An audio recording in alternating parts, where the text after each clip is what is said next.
Sénat de la honte, Bandeko, le Sénat de la honte. Votre magazine, Jeunesse congolaise au travail TV, présenté par Wabino Pierre Moulumba. Bandeko, nous voudrons parler très sincèrement du Sénat.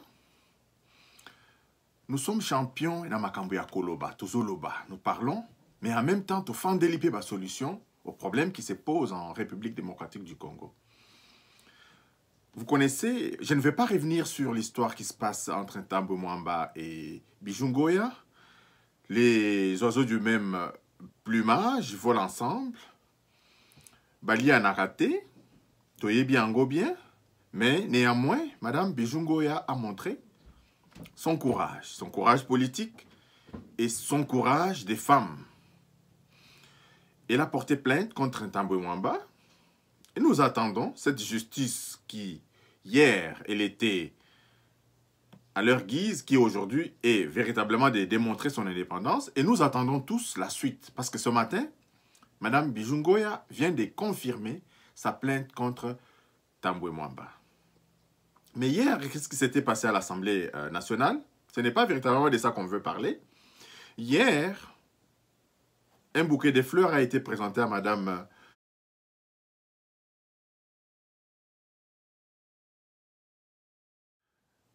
Bijou Ngoya, et selon ce que nous apprenons, c'est le bureau de du Sénat qui aurait remis donc le bouquet de fleurs et à Madame Bijou Ngoya. Donc encore une fois ici, Bozali comme on a orgueil, il y a Tata Oyo qui est sans honte ni vergogne, qui refuse d'accepter une retraite politique au vu de son âge, etc., qui se réfugie derrière le bureau comme si c'était le bureau du Sénat qui avait bel et bien commis ses forfaits.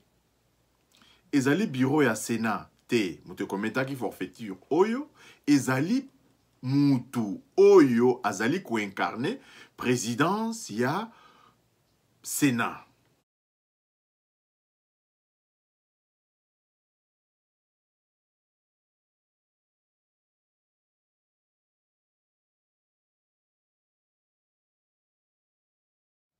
Dinga Loba qui veut laisser ses empreintes au Sénat, assis à tiki empreinte naïe, parce que ça a deux fois bonne impression te. Aussi au Sali, aussi au BBC, vous avez eloko à défendre te.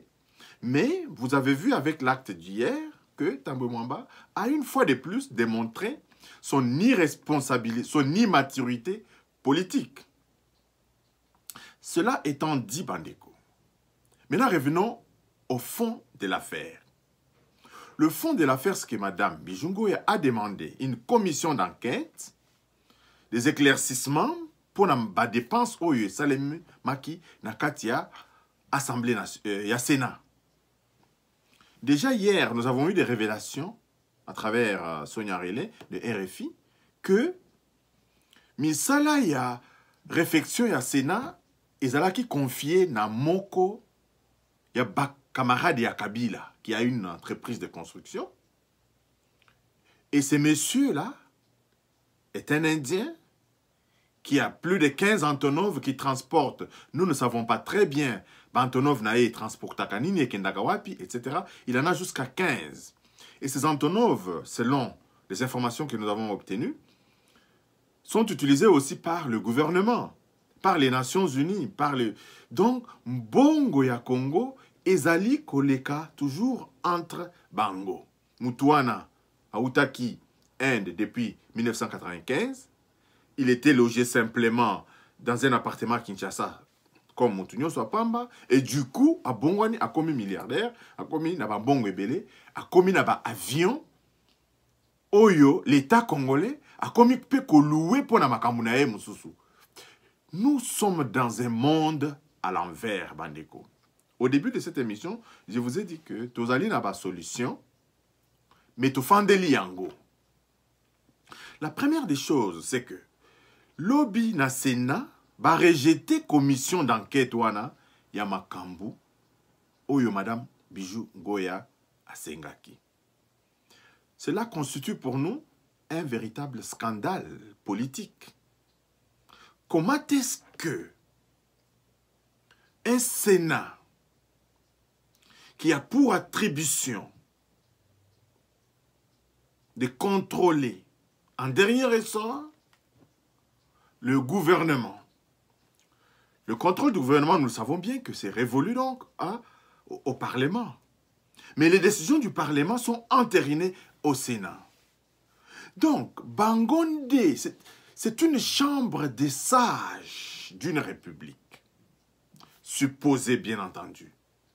Mais Bangomoko Bazali Koboya, basala banquette sur leurs propres dépenses. Bandeko, banquette wana ezali à titre formatif. Mbongo et bimi, bosali nangonini. Alors une fois que banquette est salemi, banquette ezali kaka pona ko condamné te. Banquette ezali pe pona ko bongisa gestion ya mbalasima. Voilà. Bongo Bimaki Boye, on aurait dû faire ça, pour économiser comme ça. Donc, faire une commission d'enquête, c'est à titre aussi pédagogique. C'est de montrer comment les dépenses ont été faites, comment les marchés ont été effectués, et aussi s'il y a eu des passements, que les responsables puissent payer. Et aussi, ce qui va payer ces entreprises, travaux. L'entreprise a le devoir je vais dire, le devoir de redevabilité en fonction de ce qu'on avait demandé à cette entreprise. Est-ce que les travaux ont été réalisés conformément au cahier des charges, etc. Donc, une commission d'enquête n'est pas nécessairement pour vilipender les uns et les autres. C'est une commission qui permet aux uns et aux autres de comprendre véritablement ce qui s'est passé. Parce que, Bandeko, après tout, on parle de quel argent? On parle de l'argent du contribuable congolais. On ne parle pas de l'argent des Tambwe Mwamba. Même quand bien même on sait comment il a eu sa fortune. Alors, ici, il s'agit de l'argent du contribuable et nous devons savoir comment cet argent a été géré.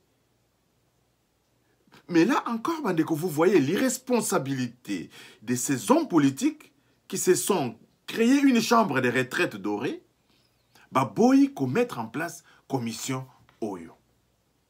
Ok, c'est très bien. Mais quelle est la solution? Parce que le peuple congolais te fend des solutions. La solution serait tout simplement, Bandeko, Kosenga, dissolution, ya Sénat.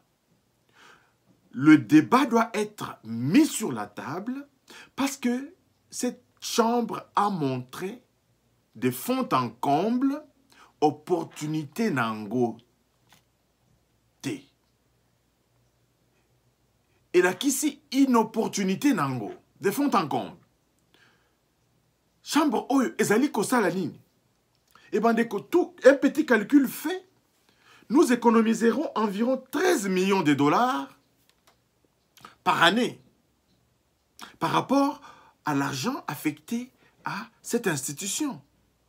Bazali à peu près 108 sénateurs, si je ne me trompe, Bazali à peu près 108 sénateurs, et il semblerait que chaque sénateur touche environ un salaire mensuel de 10 000 dollars. Pour quel travail? Bakoki ko Bamilukeli retraite Nabango doré. Nous allons voir, Bandeko, qu'au Sénégal, le Sénat a été dissous. Cette chambre a été dissoute au Sénégal. Je ne veux pas faire la comparaison, mais la comparaison n'est pas raison, on me rétorquera. Mais ici, il y a lieu de vous dire que cette chambre a été instituée au Sénégal et cette même chambre a été dissoute. Et dissoute, l'argent qui était affecté à cette chambre a été réaffecté au problème des inondations récurrentes au Sénégal. Et ça, les marques inondations, mon qui va te dans le Sénégal. Mais le Sénégalais, le président sénégalais a moni que chambre Oyo, ezali na opportunité à ta moko te. Babomiango. Évidemment, chez nous, ezali na ba conséquences politiques. Parce que, déjà, l'ancien président, son statut est régi par l'article 104 de notre Constitution. Bazolobake, chaque ancien chef de l'État devient sénateur à vie. À vie, je voulais dire. Donc, sénateur à vie. Kabila, Azali, sénateur à vie. Comment aujourd'hui, ça équivaudrait donc à modifier la Constitution et puis qu'on repère sa statut Moussoussou na ba ancien président, ce n'est pas impossible, Bandeko, parce que ici, il s'agit de la vie de la République. Il s'agit de la gestion des fonds publics. La modification des textes ne peut pas véritablement poser problème parce qu'il y a un gain à gagner lorsque cette chambre sera bel et bien supprimée. Dans les 4 années qui restent, cet argent peut être affecté à la construction d'une bonne... On prend le cas de figure d'une seule université technique. Une université technique moderne dont notre pays a véritablement besoin. Une université minière qui ne s'occupe que des questions minières. Comment pouvons-nous exploiter nos mines, les transformer sur place? Donc, un institut de technologie de pointe qui peut être réalisé en République démocratique du Congo pour que nos minéraux soient transformés sur place et non plus exportés. Donc, l'argent collecté avec la suppression de ce Parlement, peut être affecté à ce projet. Et ce n'est qu'un projet parmi tant d'autres. Cet argent peut être réaffecté à la construction des maternités. Aujourd'hui, le taux de mortalité en République démocratique du Congo est très élevé, ce qui n'est pas normal. Au lieu d'aller entretenir la vie d'une centaine de personnes qui ont géré, qui se targuent d'avoir de quoi nourrir leur famille, et pourquoi leur offrir une retraite si dorée, Bandeko? C'est ici, Bandeko, que j'en appelle à toutes les couches de notre population. Que nous devons nous battre. Il s'agit de notre pays, il s'agit de notre argent. Nous devons nous battre pour que cette chambre soit dissoute pure et simplement. Parce qu'elle est uniquement que budgétivore. Budgétivore. Bandeko, prenez la vie de tous ces 108 sénateurs. Leur vie n'est pas à comparer à un Congolais moyen. Mais pourquoi 2 poids, 2 mesures dans une république? Et jusqu'à quand cette politique va être sacralisée par le peuple congolais? Bandeko, ce pays-là nous appartient. Il faudra qu'on trouve des solutions. Yangwana Nalobaki que nous sommes assis sur des problèmes, sur des solutions. L'une des solutions, c'est de demander par des marches pacifiques de toutes les couches de la population, j'en appelle au CLC, de convoquer des marches de grande envergure pour que cette chambre soit pure et simplement dissoute. Cette chambre peut être dissoute, pure et simplement. Nous savons que c'est le Parlement qui pourra entériner cette dissolution du Sénat. Et nous savons qu'ils sont majoritaires là-bas. C'est des choses qui sont faites à dessein. Même Bandeko Botali plainte, Ndekonabiso, pasteur Mokuna, a porté plainte. C'est verrouillé de telle sorte que Kabila a comparaître. La Constitution et les lois du pays ont été verrouillées. Bayebakitina basali makambo o union so Bandeko. Exemple, il y a décentralisation. C'est un bon projet qui peut concourir au développement du pays. Mais parce que ce projet les tenait tant à cœur, ils l'ont réalisé, Bandeko. Vous avez vu que Kabila na batunaye basali décentralisation. Kaboli biteni ya ba province nabiso. Parce que c'est un projet qui les tenait à cœur. Ils savent que diviser ba Congolais wana, ils seront affaiblis. Alors que dans le pays, il y avait d'autres projets beaucoup plus prioritaires que provoquer décentralisation. Donc, pendant que biso tozo lala, bango bazali kosala musala. Bango bazali kosala musala. Et aujourd'hui, on apprend même que les uns et les autres traitent de Konabiso, pasteur évêque Mokuna, d'un aventurier, d'un fou, etc. Et tous ceux qui s'attaquent à l'évêque Mokuna n'apportent pas de solutions à ceux de quoi M. Kabila est accusé. Encore, moi, farce, Mokobo Ezali Kosalema, moi, distraction, Mokobo Ezali Kosalema. Et les gens s'attaquent à l'accessoire au lieu de s'attaquer à l'essentiel. Lelo Oyo, évêque Mukuna, Azali Kosenga, un certain nombre de choses, mais gestion Yambo Kanabiso. Dédoublement, il y a parti politique. Dédoublement, il y a entreprise. Bobomi à l'État, Bosali à Bino. Bobomi por ya matadi, Bosali Abino. C'est de tout ça que l'évêque Mukuna accuse l'ancien chef de l'État. Et à cette accusation, personne n'apporte des réponses. C'est juste des invectives. Teki mituna bango, na kinga katikuna, likola mabumu na bango, et bazobima pour défendre un bilan aussi catastrophique na CNPP. J'ai vu les images de l'honorable David Moukeba en visite au CNPP.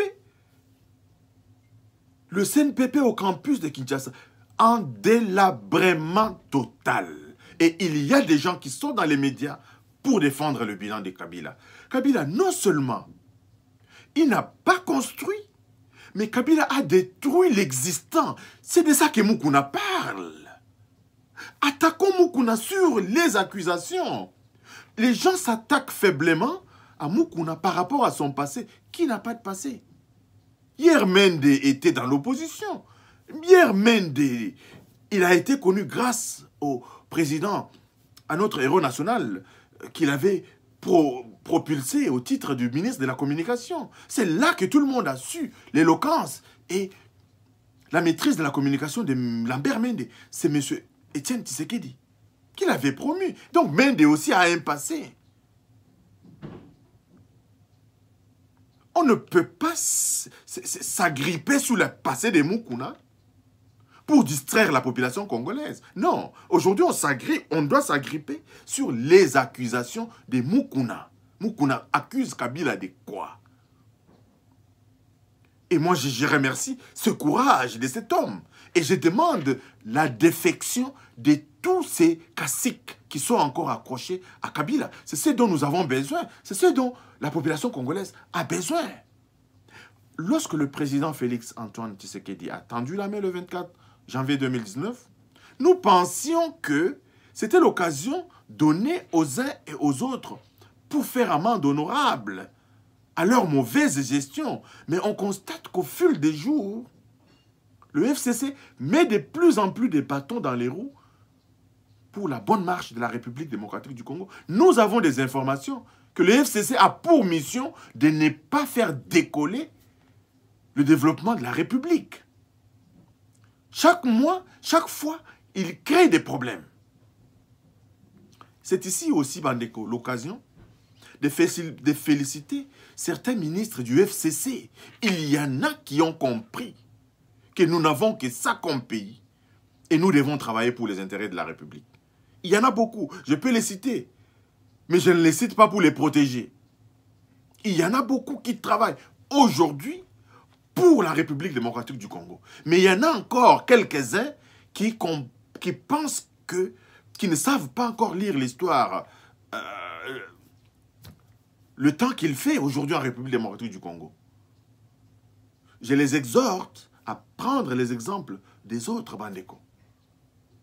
Le pays ne peut pas continuer à fonctionner comme ça. Quelle est l'utilité du Sénat? Encore une fois, je vais revenir là-dessus. C'est vraiment l'objet principal de cette émission. Ce Sénat n'est d'aucune utilité.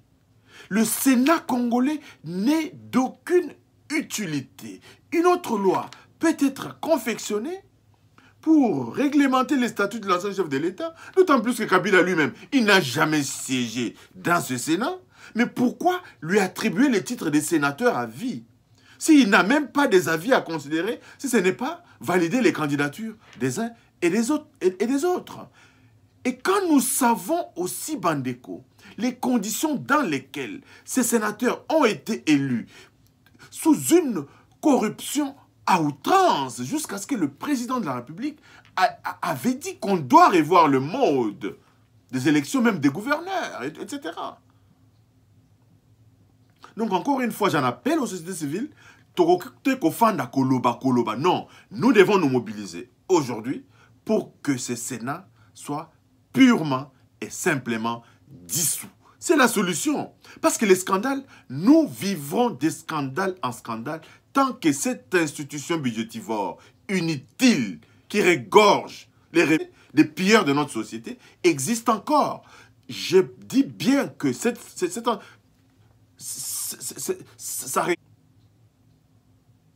le terme paraît fort, mais j'en assume J'en assume. Parce que nous ne pouvons pas comprendre que l'argent du contribuable congolais ne soit pas géré de manière transparente pour rendre compte à ce peuple. On rejette une commission d'enquête. Pour quelle raison? Pour quelle raison? Et biso pe to fandi na banda kuna biso, tozo tala bango, bazo mata, bazo kita. Pour quelle raison? Ah, rien qu'à comparer leur mode de vie, ça n'a rien à voir avec le Congolais. On dirait que Bango baza la République na bango. Il y a Bango des nantis. Où les enseignants à peine touchent des miettes. Vous avez 10 000 $ à la fin de chaque mois. Pour quel bilan? Et ça va continuer comme ça pendant 5 ans. Bokaye kuna ko se taillé ba retraite nabino. Kimbuta tiki ville à Kinshasa, salité le quoi là. Nini? Et il est assis, bah, c'est la place, il y a un ko fanda. Ça, c'est de la moquerie du peuple congolais. Nous n'acceptons pas. Mais nous savons également que, dans ce Sénat, il y a une toute petite minorité de grandes personnalités qui sont dedans, qui se laissent mouiller par cette majorité du FCC qui ont démontré encore une fois leur mauvaise foi dans la gestion de notre pays. Tambo Mwamba a commis une forfaiture. Il devrait en assumer. Lui, il s'est dit fort. Il doit assumer que de demander au bout des lèvres des excuses qui ne lui ressemblent pas véritablement aux excuses. Le bureau offre un bouquet de fleurs à Madame Bijungoya. Comme si c'était le bureau qui avait commis cette forfaiture-là. Non, c'est le président du bureau qui a commis la forfaiture. Je ne vois pas Badibanga faire de telles forfaitures. Je ne le vois pas en train de faire, de descendre aussi bas. Aussi civilisé qu'il soit. Je ne le vois pas faire ça. Tambwe Mwamba doit assumer. Mandeko, nous demandons simplement la dissolution et travaillons dans ce sens-là. Torobanda Kozala ko discuter scandale en scandale, je pense que c'est en cela que réside véritablement notre faiblesse. Nous n'allons pas chaque fois démontrer notre faiblesse au vu et au su de ces individus qui ont détruit véritablement notre pays. Merci Bandeko de m'avoir suivi. Abonnez-vous massivement à notre chaîne, partagez l'information et surtout, renvoyez-nous vos remarques, vos suggestions et vos observations. Nous en tiendrons compte pour l'amélioration de la qualité de ce travail. Merci vraiment Bandeko. Beau panza information. Peuple nabiso azali kotia biso mai na makolo makasi. Tozali komona bazali kolanda bato yo baburo ya lobby, bato bazali kolanda bato na sima, tozali koyeba te tozokende wapi.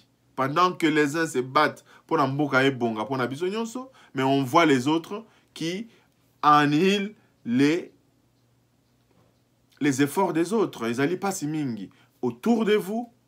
Bo panza sango que le pays nous appartient. Mutu moko te akoya ko bongisela biso mboka. Nous avons eu la malchance d'être dirigés par des gens à bas niveau intellectuel, des gens qui n'ont pas l'amour de la patrie, les gens qui ne sont pas patriotes, qui ont plongé les Congolais, toutes des générations entières dans des distractions, qui fait qu'on a des difficultés aujourd'hui à nous relever. Donc, raison pour laquelle Bandeko, Totolema, Toloba, toutes les générations entières sont plongées dans la distraction. Tous les enfants, tous ceux qui ont jusqu'à 22 ans, sont nés dans la distraction et on les a plongés dans la distraction. Voilà pourquoi ces gens ici ont encore tendance à avoir de longs jours devant eux, Bandeko. Tout élément, nous devons nous révolter contre ces voleurs. Il y a toujours une fin à toute chose. Nous sommes un peuple pacifique. Utilisons des moyens et des méthodes pacifiques pour faire échec à tous ces irresponsables qui, par la route du président Félix Antoine Tshisekedi, qui a démontré par ses actions l'amour du Congolais et du Congo. Soyons unis derrière lui pour redorer le blason éternel de notre pays. Merci et à la prochaine. Bye bye.